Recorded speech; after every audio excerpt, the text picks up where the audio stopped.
لله رب العالمين والصلاة والسلام على رسوله الأمين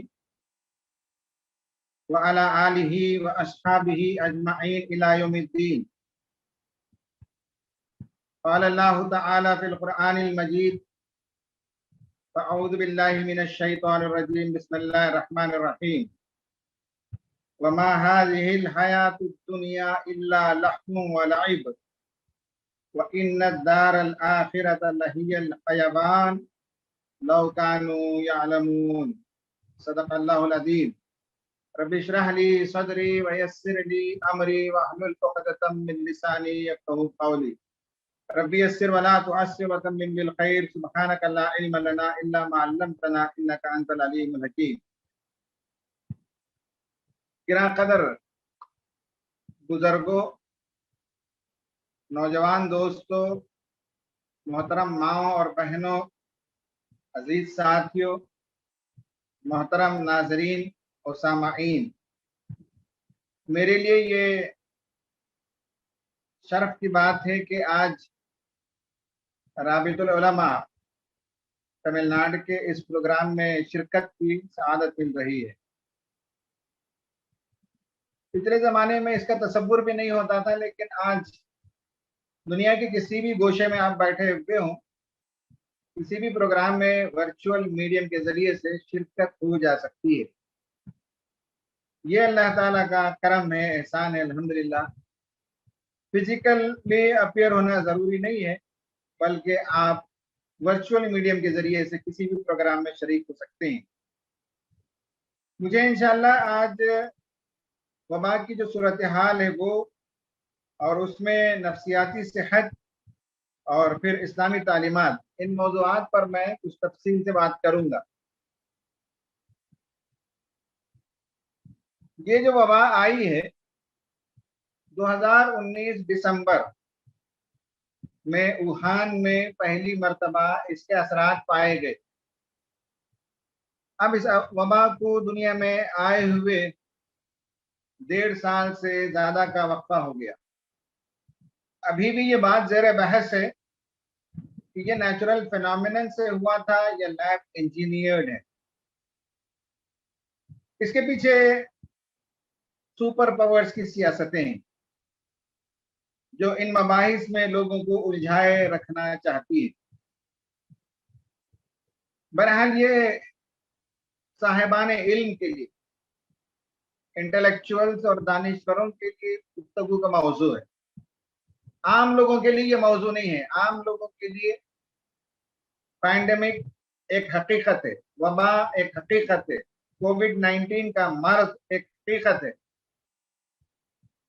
اور ہم نے اپنی آنکھوں کے سامنے کتنے اموات دیکھے، کتنی جانیں چلی گئیں، کتنی لاشیں گری، کتنے گھروں میں نقصان ہوا۔ کسی کا باپ تو کسی کا بیٹا، کسی ماں کا انتقال ہوا تو کسی کی بیٹی کا انتقال ہوا، کسی کے بھائی کا انتقال ہوا تو کسی کی بہن کا۔ گھر گھر میں اس وقت ایک ذہنی پریشانی ہے، صورتحال عجیب ہے۔ نفسیاتی مسائل پر مسلسل لوگ لکھ رہے ہیں۔ کل کے ہندو میں بھی مینٹل ہیلتھ پر ہندوستان کا جو انفراسٹرکچر ہے، مینٹل ہیلتھ کو یا دماغی صحت کو باقی رکھنے، اسے مینٹین کرنے کے لیے جن ہسپتالوں کی ضرورت ہے، جن دواؤں کی ضرورت ہے، ماہرین نفسیات کی جتنی تعداد میں ضرورت ہے، اس سے کافی کم مقدار میں ہندوستان میں یہ انفراسٹرکچر پایا جاتا ہے۔ پینڈیمک کے بعد 2 سب سے بڑے مسائل پیدا ہونے والے ہیں۔ ایک ہے مینٹل ہیلتھ کا، گھر گھر کے اندر اس کے مسائل پیدا ہونے کا امکان، لو انٹینسٹی سے لے کر ہائی انٹینسٹی تک، اریٹیشن اور لو موڈ سے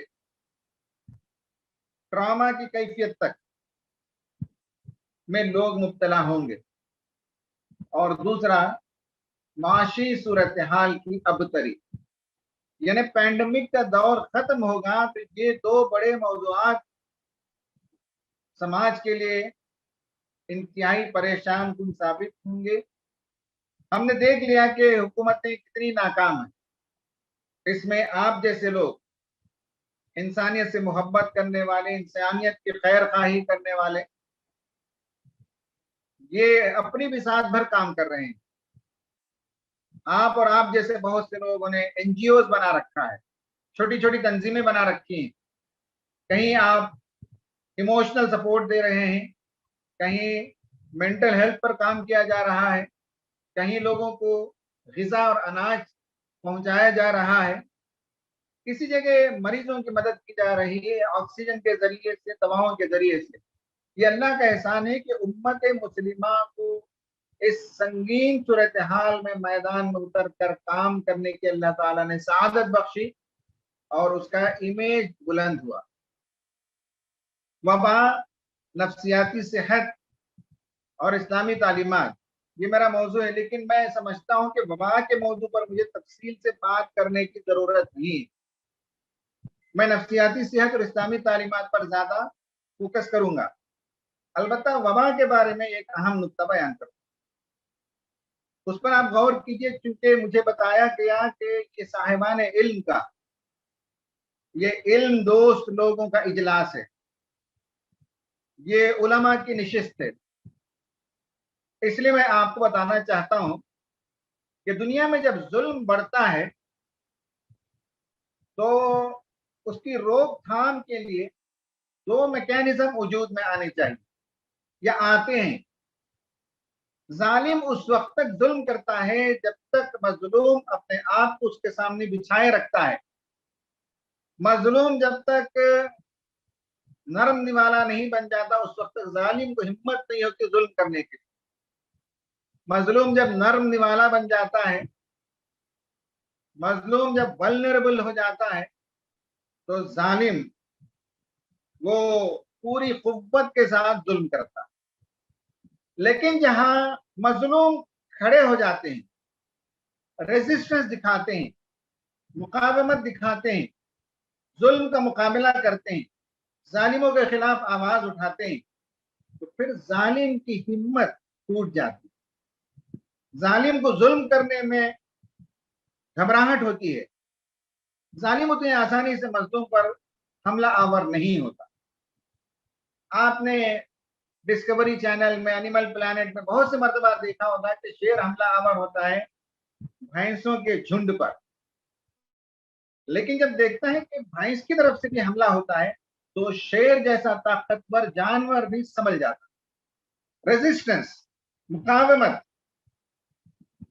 مقابلہ، اس کے نتیجے میں پیچھے ہٹنا پڑتا۔ ابھی آپ نے فلسطین میں دیکھا کہ فلسطینیوں نے جو مقاومت کی، جو ریزسٹنس دکھایا، ظلم کے خلاف جس طرح سے وہ کھڑے ہو گئے اور اپنی بساط بھر اس کا مقابلہ کیا، تو ظالم کے دانت کھٹے کر دیے، ظالم کو گھٹنے ٹیکنے پر مجبور کر دیا۔ ایک نیوکلیئر پاور کو مجبور ہونا پڑا دیگر حکومتوں سے ریکویسٹ کر کے کسی طرح سے سیز فائر کرا دیا جائے، کسی طرح سے جنگ بندی ہو جائے۔ تو ظلم کے روک تھام کے لیے اللہ تعالیٰ نے ایک نظام یہ بنایا کہ جس پر ظلم ہوتا ہو وہ اٹھ کھڑے ہوں، مقابلہ کریں، ریزسٹنس کریں، ظالم کی آنکھوں میں آنکھ ڈال کر بات کریں، تو ظالم کی ہمت شکنی ہوتی ہے۔ ہندوستان میں مسلمانوں نے گزشتہ 1-2 سال میں یہ بھی کیا ہے۔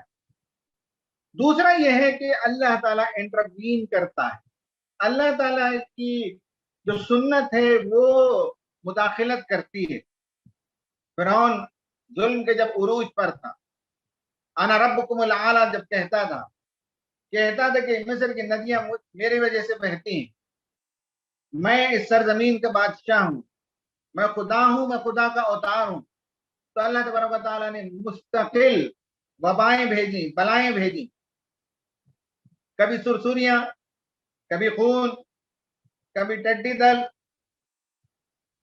کبھی زبردست بارش جس سے فصلیں تباہ ہو جائیں، کبھی سیلاب. یہ جو اللہ تعالیٰ بھیجتا ہے مصیبتوں کو، وہ اس لیے بھیجتا ہے تاکہ ظالم ظلم سے رکے. یہ اس کا اسلامی پہلو ہے وباؤں کو دیکھنے کا. وباؤں کو دیکھنے کا ایک سائنٹیفک نقطہ نظر ہوتا ہے، لیکن سائنسی نقطہ نظر میں کیوں وبائیں آئیں، اس سے کیا لیسنس ڈرائیو کرنا چاہیے، جو ان کے پاس جواب نہیں ہے. اسلامی جواب یہی ہے کہ اللہ تبارک و تعالیٰ اپنی قوت کا اظہار کرتا ہے. اس کی بے پناہ لشکر موجود ہے، ان میں سے ایک چھوٹا سے لشکر کا حصہ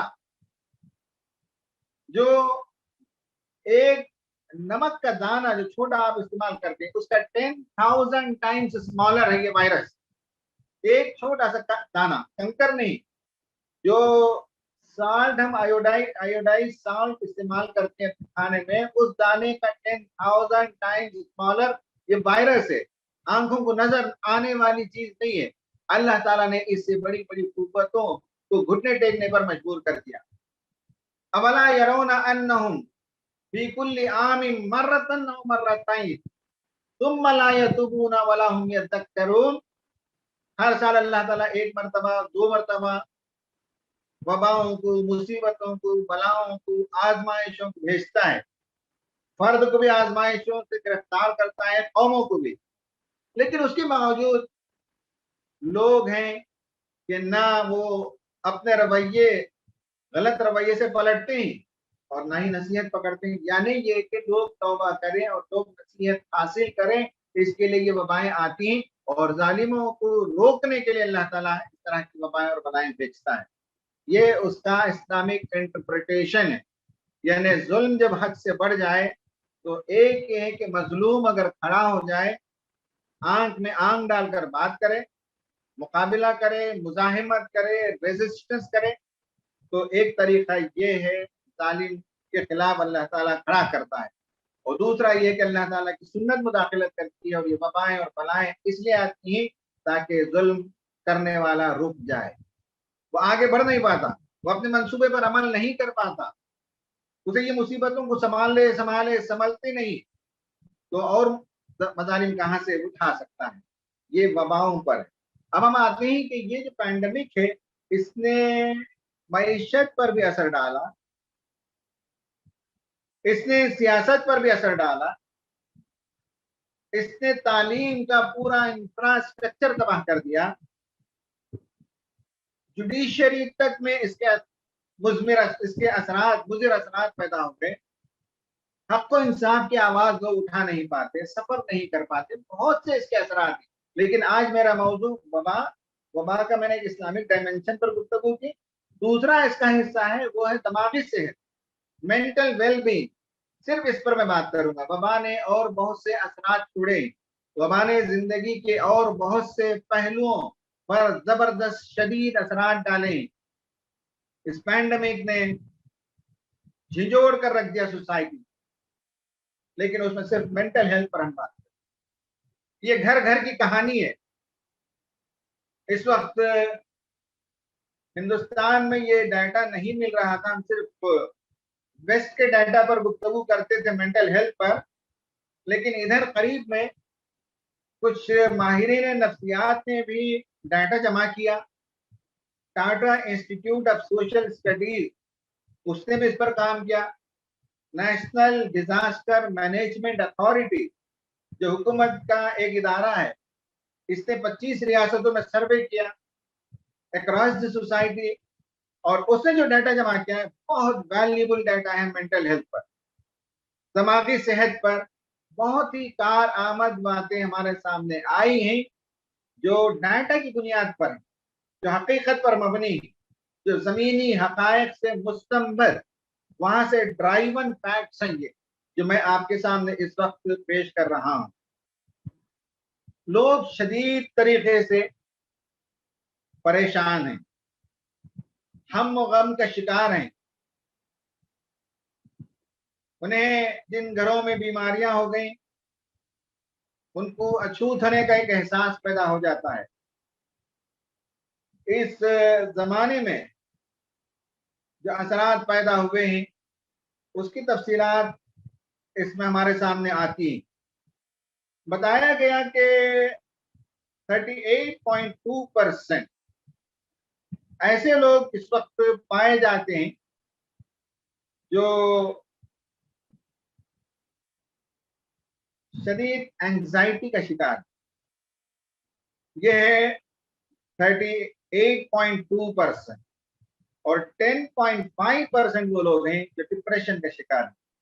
کل ملا کر آپ کے سامنے معلوم ہو جائے گا کہ تقریباً 50% آبادی ذہنی پریشانی کے اندر مبتلا ہے، جسے اینگزائٹی کہا جاتا ہے یا جسے ڈپریشن کہا جاتا ہے.